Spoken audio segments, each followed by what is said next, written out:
Hallelujah, price lord. ಕರ್ತನಾದ ಯೇಸು ಕ್ರಿಸ್ತನ ನಾಮದಲ್ಲಿ ನಮ್ಮೆಲ್ಲ ಸಹೋದರ ಸಹೋದರಿಯನ್ನ ವಂದಿಸ್ತೇವೆ.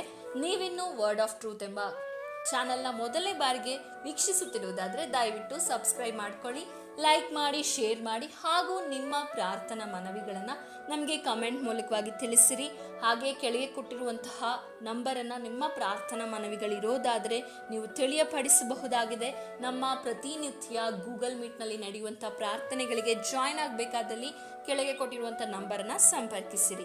ಲಾರ್ಡ್, ಕರ್ತನಾಮಕ್ಕೆ ಮಹಿಮೆ ಉಂಟಾಗಲಿ. ಈ ಮೂಲಕ ನನ್ನ ಮಾತುಗಳನ್ನು ವೀಕ್ಷಿಸುತ್ತಿರುವಂಥ ನಿಮ್ಮೆಲ್ಲರಿಗೂ ಪ್ರಭುವಾದ ಯೇಸು ಕ್ರಿಸ್ತನ ನಾಮದಲ್ಲಿ ನನ್ನ ಸ್ನೇಹ ಪ್ರೀತಿ ವಂದನೆಗಳನ್ನು ತಿಳಿಸೋನಾಗಿದ್ದೇನೆ. ಪ್ರತಿದಿನ ದೇವರ ವಾಕ್ಯನ ಕೇಳುವುದರಲ್ಲಿ ನೀವೆಲ್ಲರೂ ತುಂಬ ಸಂತೋಷವಾಗಿ ಕೇಳುವುದನ್ನು ನೆನೆಸಿ ನಾ ದೇವರಿಗೆ ಮಹಿಮೆಯನ್ನು ಸಲ್ಲಿಸ್ತೇನೆ. ಪ್ರತಿದಿನ ದೇವರು ನಮ್ಮೊಂದಿಗೆ ಮಾತಾಡಿ ನಮ್ಮನ್ನು ಬಲಪಡಿಸಿ ಆತನು ಮುನ್ನಡೆಸುವವನಾಗಿದ್ದಾನೆ. ಈ ದಿನವೂ ಕೂಡ ತನ್ನ ವಾಕ್ಯದ ಮೂಲಕ ನಮ್ಮೊಂದಿಗೆ ಮಾತಾಡುವ ಕರ್ತನಾಗಿದ್ದಾನೆ. ತನ್ನ ವಾಕ್ಯದ ಮೂಲಕ ನಮ್ಮೊಂದಿಗೆ ಕರ್ತನು ಮಾತಾಡುವಾಗ ನಮ್ಮ ಜೀವಿತದಲ್ಲಿ ಅನೇಕ ಬದಲಾವಣೆಗಳನ್ನು ನಾವು ಕಾಣಲಿಕ್ಕೆ ಸಾಧ್ಯವಾಗ್ತದೆ ಪ್ರಿಯರೇ. ಯಾಕೆಂದರೆ ಮನುಷ್ಯನು ನಮ್ಮೊಂದಿಗೆ ಮಾತಾಡುವಾಗ ಅನೇಕ ಬಾರಿ ಮನುಷ್ಯನ ಮಾತುಗಳು ನಮ್ಮನ್ನು ಬಲಪಡಿಸಲ್ಲ, ನಮ್ಮನ್ನು ಧೈರ್ಯಪಡಿಸಲ್ಲ. ಆದರೆ ದೇವರು ನಮ್ಮೊಂದಿಗೆ ಒಂದು ಬಾರಿ ಮಾತಾಡಿದರೆ ನಮಗೆ ಧೈರ್ಯವು, ನಮಗೆ ಬಲವು ಉಂಟಾಗುವಂಥದ್ದಾಗಿರ್ತದೆ. ಹಾಗಾದರೆ ಈ ದಿನ ದೇವರು ನಿಮ್ಮೊಂದಿಗೆ ಮಾತಾಡುವಾಗ ಖಂಡಿತವಾಗಿಯೂ ನಿಮ್ಮ ಜೀವಿತದಲ್ಲಿ ಒಂದು ಬಲವನ್ನು, ಧೈರ್ಯವನ್ನು ನೀವು ಪಡ್ಕೊಳ್ಳಿಕ್ಕೆ ಸಾಧ್ಯವಾಗುವಂಥದ್ದಾಗಿದೆ. ದೇವರು ನಮ್ಮೊಂದಿಗೆ ಮಾತಾಡಲಿಕ್ಕಾಗಿ ನಮ್ಮ ಕಣ್ಣುಗಳನ್ನು ಮುಚ್ಚೋಣ, ನಾವು ಪ್ರಾರ್ಥನೆ ಮಾಡೋಣ. ನನ್ನೊಂದಿಗೆ ಸೇರಿ ನೀವು ಪ್ರಾರ್ಥಿಸುವಿರಾ?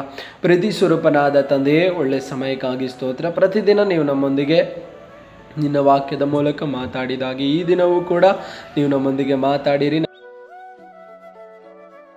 ನನ್ನ ಧೈರ್ಯಪಡಿಸಿರಿ, ನಮ್ಮನ್ನು ಬಲಪಡಿಸಿರಿ ಎಂಬುದಾಗಿ ನಾವು ಪ್ರಾರ್ಥಿಸ್ತೇವೆ. ಸ್ವಾಮಿ ದೇವರೇ, ನಿನ್ನ ವಾಕ್ಯಗಳೇ ನಮಗೆ ಜೀವವಾಗಿಯೂ ಬಲವಾಗಿಯೂ ನಮ್ಮನ್ನು ಧೈರ್ಯಪಡಿಸಿ ನಡೆಸುವಂಥದ್ದಾಗಿದೆ. ಈ ದಿನ ಕೂಡ ನೀನು ಮಾತಾಡುವಾಗ ನಮ್ಮೆಲ್ಲ ಪರಿಸ್ಥಿತಿಗಳಲ್ಲಿ ಒಂದು ಬದಲಾವಣೆಯನ್ನು ದೇವರೇ ಕಂಡುಕೊಳ್ಳಲಿಕ್ಕೆ ಸಾಧ್ಯ ಎಂಬುದಾಗಿ ನಾವು ನೆನೆಸ್ತೇವೆ. ಹಾಗೆ ನೀನು ಮಾತಾಡಿದ ಕೃಪೆಗಾಗಿ ಸ್ತೋತ್ರ. ಮುಂದೆ ನೀನು ನನ್ನನ್ನು ಬಲಪಡಿಸುವಂಥ ಕೃಪೆಗಾಗಿ ಸ್ತೋತ್ರ.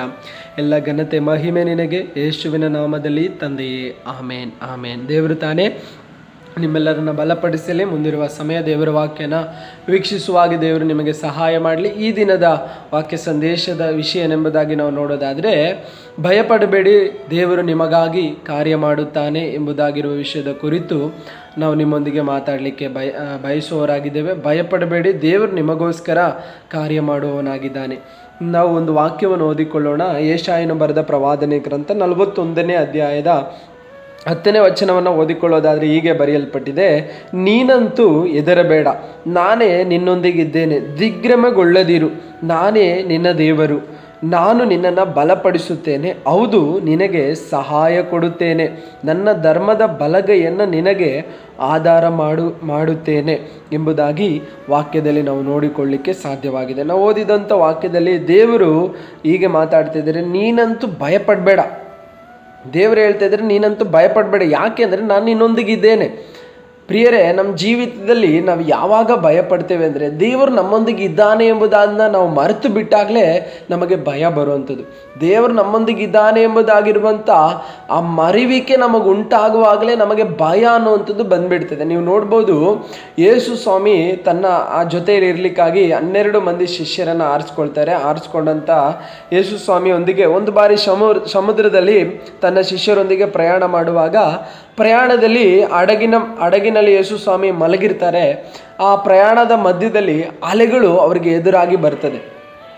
ಅಲೆಗಳು ಎದುರಾಗಿ ಬಂದು ತುಂಬ ಅಲೆಗಳ ಬಡಿತದಿಂದ ಅವರೆಲ್ಲ ಏನಾಗ್ತಾರೆ ಅಂದರೆ ತುಂಬ ಭಯಪ್ರಾಂತರು ಎಂಬುದಾಗಿ ಸಾಧಾರಣವಾದ ರೀತಿಯಲ್ಲೆಲ್ಲ ತುಂಬ ಭಯಪಡ್ತಾರೆ. ತುಂಬ ಭಯಪಟ್ಟು ಯೇಸು ಸ್ವಾಮಿ ಹತ್ರ ಹೋಗಿ ಹೇಳ್ತಾರೆ, ನಾವು ಈ ಅಲೆಗಳ ನಿಮಿತ್ತ, ಈ ಬಡಿತದ ನಿಮಿತ್ತ ಸಾಯುವ ಅನುಭವಕ್ಕೆ ಹೋಗ್ತಾ ಇದ್ದೀವಿ, ಆದರೆ ನಿನಗೆ ಚಿಂತೆ ಇಲ್ವೋ, ನಮ್ಮ ಬಗ್ಗೆ ನಿಮಗೊಂದು ಚಿಂತೆ ಇಲ್ವೋ ಎಂಬುದಾಗಿ ಆ ನಿದ್ದೆ ಮಾಡುತ್ತಿರುವ ಯೇಸು ಸ್ವಾಮಿ ಬಳಿಯಲ್ಲಿ ಹೋಗಿ ಅವರು ಕೇಳಿಕೊಳ್ಳೋದನ್ನು ನಾವು ನೋಡ್ತೇವೆ, ಆತನನ್ನು ಎಚ್ಚರಗೊಳಿಸಿ.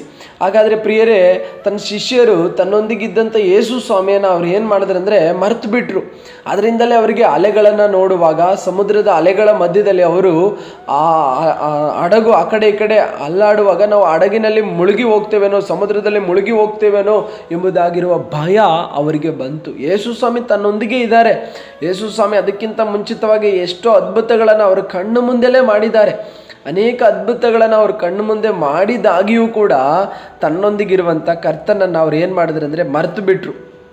ಮರ್ತಿದ್ರಿಂದಲೇ ಅವರಿಗೆ ತುಂಬ ಭಯ. ಅವರಿಗೆ ಬಂದಂಥ ಅಲೆಗಳು ಭಯವನ್ನು ಹುಟ್ಟಿಸಿತು. ಆ ಅಲೆಗಳ ನಿಮಿತ್ತ ಅವರು ತುಂಬ ಬೇಸತ್ತು ಹೋದರು, ಭಯಪಟ್ಟರು. ಅಯ್ಯೋ, ನಮ್ಮ ಜೀವಿತ ಇಲ್ಲಿ ಕೊನೆಗೊಳ್ಳುತ್ತದೆ ಎಂಬುದಾಗಿ ಅಂದುಕೊಂಡ್ರು. ಆದರೆ ತನ್ನೊಂದಿಗಿದ್ದಂಥ ಕರ್ತನು ನಮಗಾಗಿ ಇದ್ದಾನೆ, ಆತನು ಏನಾದರೂ ಒಂದನ್ನು ಮಾಡ್ತಾನೆ ಎಂಬುದಾಗಿರುವಂಥದ್ದನ್ನು ಮರೆತು ಬಿಟ್ಟರು. ನಮ್ಮ ಜೀವಿತದಲ್ಲಿ ಕೂಡ ಯಾವಾಗ ನಾವು ಹೆಚ್ಚು ಭಯಪಡ್ತೇವೆ ಅಂದರೆ, ನನ್ನೊಂದಿಗೆ ನನ್ನ ಪ್ರಭುವಾದ ಯೇಸು ಸ್ವಾಮಿ ಇದ್ದಾನೆ, ಆತನು ನನಗೋಸ್ಕರವಾಗಿ ಕಾರ್ಯ ಮಾಡ್ತಾನೆ ಎಂಬುದಾಗಿರುವಂಥದ್ದನ್ನು ನಾವು ಮರೆತು ಬಿಟ್ಟಾಗ ನಮಗೆ ಜೀವಿತದಲ್ಲಿ ಬರುವ ಸಮಸ್ಯೆಗಳು, ಕಷ್ಟಗಳು, ಕಣ್ಣೀರುಗಳು, ರೋಗಗಳು, ಸಾಲ, ಇನ್ನಿತರ ಸಮಸ್ಯೆಗಳ ಮಧ್ಯದಲ್ಲಿ ನಾವು ಬಳಲಿ ಹೋಗ್ತೇವೆ. ಬೇಗನೆ ನಿರಾಶೆಗೊಳ್ತೇವೆ, ಬೇಗನೆ ಚಿಂತೆಗೀಡಾಗ್ತೇವೆ. ಯಾವಾಗ ಗೊತ್ತಾ?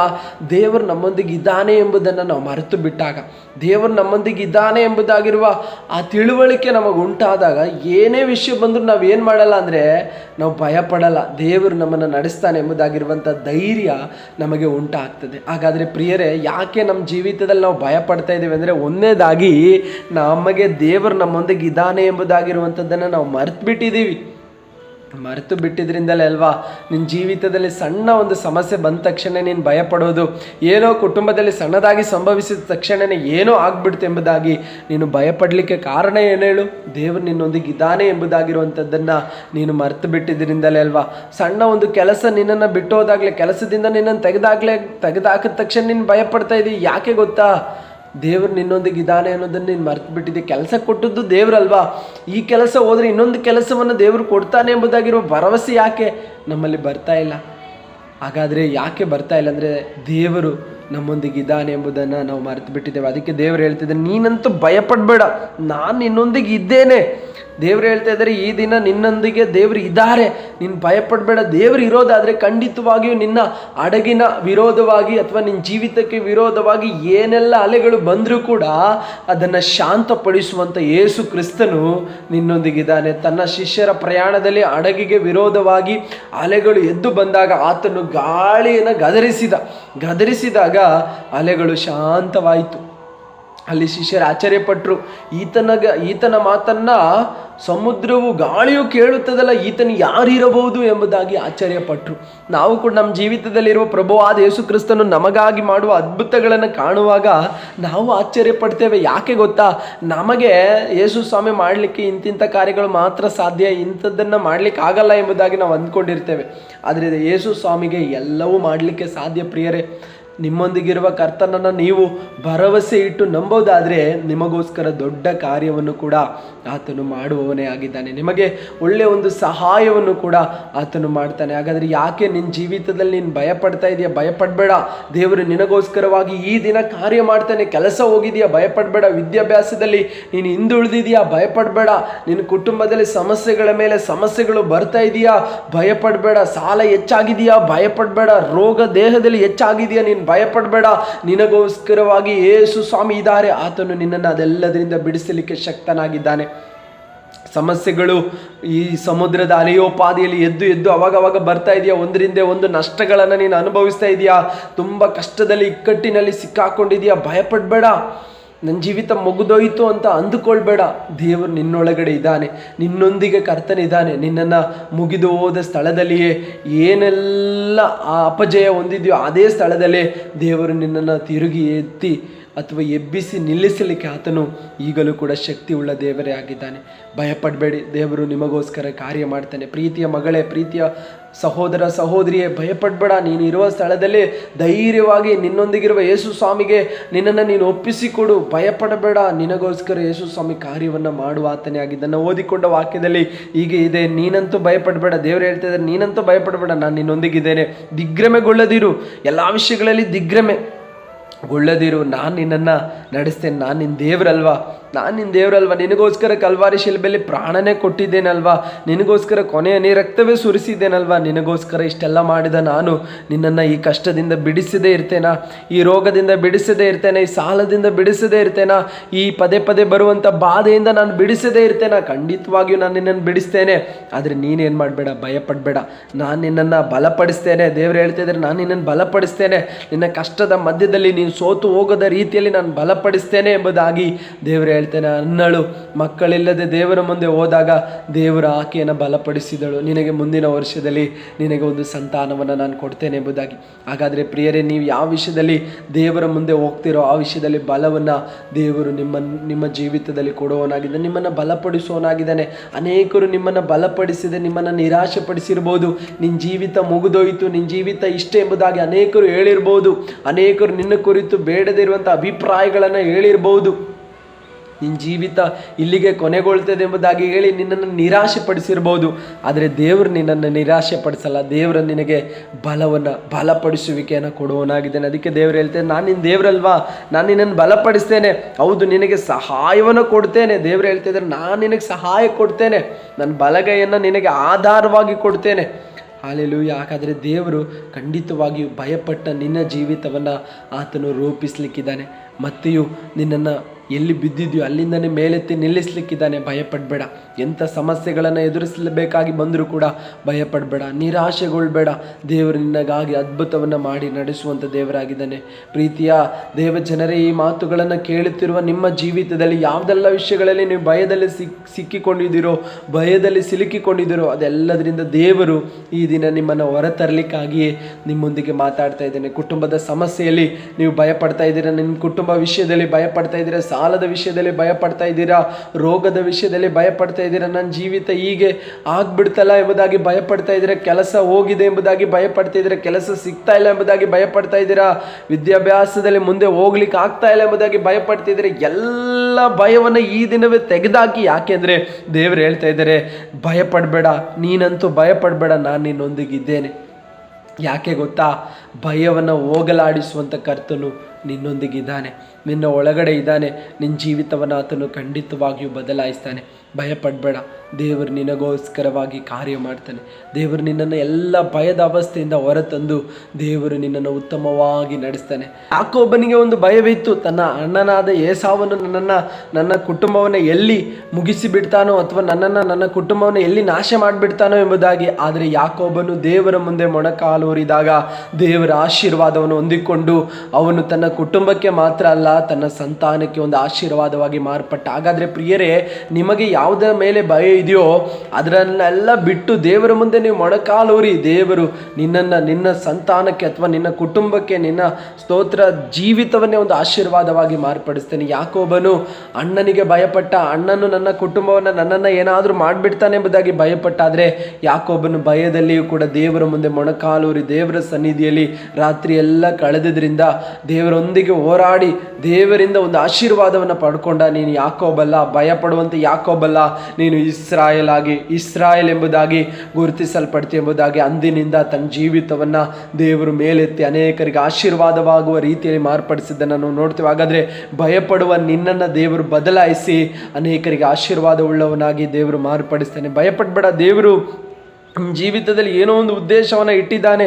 ದೇವರು ನಿನಗಾಗಿ ಕಾರ್ಯ ಮಾಡ್ತಾನೆ. ನೀನಂತೂ ಭಯಪಡಬೇಡ, ನಾನು ನಿನ್ನೊಂದಿಗಿದ್ದೇನೆ ಎಂಬುದಾಗಿ ಹೇಳಿದ ದೇವರು ನಿನ್ನನ್ನು ಎಂದಿಗೂ ಕೈ ಬಿಡಲ್ಲ. ನಿನ್ನನ್ನು ಎಂಥ ಪರಿಸ್ಥಿತಿಗಳಲ್ಲೂ ಆತನು ಬಿಟ್ಟು ಬಿಡಲ್ಲ.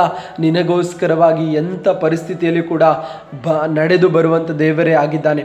ನಿನಗೋಸ್ಕರ ಇಳಿದು ಬರುವಂಥ ದೇವರೇ ಆಗಿದ್ದಾನೆ. ನೀವು ನೋಡ್ಬೋದು, ಮತ್ತೆ ಅಪೊಸ್ತಲರು ಒಂದು ಬಾರಿ ಹಡಗಿನಲ್ಲಿ ಪ್ರಯಾಣ ಮಾಡ್ತಾ ಇದ್ರು. ಒಂದು ಬಾರಿ ಯೇಸು ಸ್ವಾಮಿ ಅವರೊಂದಿಗಿದ್ದಾರೆ, ಇನ್ನೊಂದು ಪ್ರಯಾಣದಲ್ಲಿ ಯೇಸು ಸ್ವಾಮಿ ಅವರೊಂದಿಗಿಲ್ಲ. ಆದರೆ ಪ್ರಯಾಣದ ಮಧ್ಯದಲ್ಲಿ ಸೇಮ್ ಅಲೆಗಳು ಬಂತು, ತುಂಬ ಮುಳುಗುವ ಅವಸ್ಥೆಗೆ ಹಡಗು ಮುಳುಗಿ ಹೋಗುವ ರೀತಿಯಲ್ಲಿ ಹೋಗ್ತಾ ಇದೆ. ಆಗ ಸಮುದ್ರದ ಮೇಲೆ ಅವರಿಗಾಗಿ ಯೇಸು ಸ್ವಾಮಿ ನಡೆದು ಬಂದು ಹೇಳ್ತಿದ್ದಾರೆ, ಭಯಪಡಬೇಡಿ, ಹೆದರಬೇಡಿ, ನಾನು ನಿಮಗೋಸ್ಕರ ಬಂದಿದ್ದೇನೆ ಎಂಬುದಾಗಿ. ಅರ್ಧದಲ್ಲಿ ಕೈ ಬಿಡುವ ದೇವರಲ್ಲ ರೀ, ಎಂಥ ಸಮಸ್ಯೆಗಳ ಮಧ್ಯದಲ್ಲಿ ಕೂಡ ನಾನಿದ್ದೇನೆ ಎಂಬುದಾಗಿ ನಮಗೋಸ್ಕರವಾಗಿ ಇಳಿದು ಬರುವವನು, ನಮಗೋಸ್ಕರ ನಡೆದು ಬರುವವನು ಆಗಿದ್ದಾನೆ ನಮ್ಮ ಪ್ರಭುವಾದ ಯೇಸು ಕ್ರಿಸ್ತನು. ಹಾಗಾದರೆ ಭಯಪಡಬೇಡಿ ಎಂಬುದಾಗಿ ಹೇಳಿರುವಂಥ ದೇವರು ನಿನ್ನನ್ನು ಎಲ್ಲೂ ಕೈ ಬಿಡಲ್ಲ.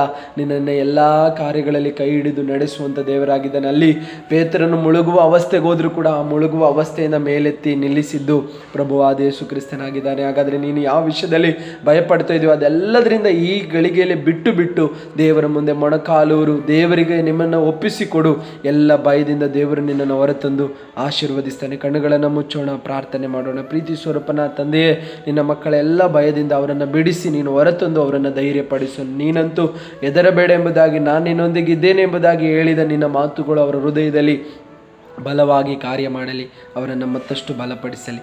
ಎಲ್ಲ ಘನತೆ ನಿನಗೆ, ಯೇಸುವಿನ ನಾಮದಲ್ಲಿ ತಂದೆಯೇ, ಆಮೇನ್. ದೇವರು ತಾನೇ ವಾಕ್ಯದ ಮೂಲಕ ನಿಮ್ಮನ್ನು ಆಶೀರ್ವದಿಸಲಿ. ನೀವು ಕೇಳಿದ ಹಾಗೆ ಅನೇಕರು ಭಯಪಟ್ಟ ಅನುಭವದಲ್ಲಿರೋರಿಗೆ ಕಳಿಸಿಕೊಡಿರಿ. ಅವರು ಕೂಡ ಆ ಭಯದಿಂದ ಹೊರತಂದು ದೇವರು ಬಲಪಡಿಸಲಿ. ಅವರಿಗೆ ಇದು ಪ್ರಯೋಜನವುಳ್ಳ ವಾಕ್ಯಗಳಾಗಿದೆ. ಭಯದಿಂದಿರುವ ಎಲ್ಲರನ್ನ ದೇವರು ಬದಲಾಯಿಸಲಿ. ನಿಮಗೆ ಗೊತ್ತಿರುವಂಥ ಅನೇಕರಿಗೆ ಈ ವಾಕ್ಯಗಳನ್ನು ಕಳಿಸಿಕೊಡಿರಿ. ಅವರು ಕೂಡ ನಿಮ್ಮ ಹಾಗೆ ಭಯದಿಂದ ಹೊರಬಂದು ದೇವರ ವಾಕ್ಯನ ಬಲವಾಗಿ ಅವರು ಸ್ವೀಕರಿಸಲಿ. ದೇವರಿಗೆ ಮಹಿಮೆ ಉಂಟಾಗಲಿ. ನಮ್ಮ ಪ್ರತಿದಿನದ ಪ್ರಾರ್ಥನೆಯಲ್ಲಿ ಜಾಯ್ನ್ ಆಗಬೇಕಾದಲ್ಲಿ ಕೆಳಗೆ ಕೊಟ್ಟಿರುವ ವಾಟ್ಸಪ್ ಗ್ರೂಪ್ಗೆ ನೀವು ಜಾಯ್ನ್ ಆಗಿ, ಹಾಗೆ ನಿಮ್ಮ ಪ್ರಾರ್ಥನೆ ಮನವಿಗಳು ಇರೋದಾದರೆ ಕೆಳಗೆ ಕೊಟ್ಟಿರುವ ನಂಬರ್ಗೆ ನೀವು ಕಾಲ್ ಮಾಡ್ಬೋದು. ನಾವು ನಿಮಗೋಸ್ಕರ ಪ್ರಾರ್ಥಿಸ್ತೇವೆ. Praise the lord. ಆಮೆನ್.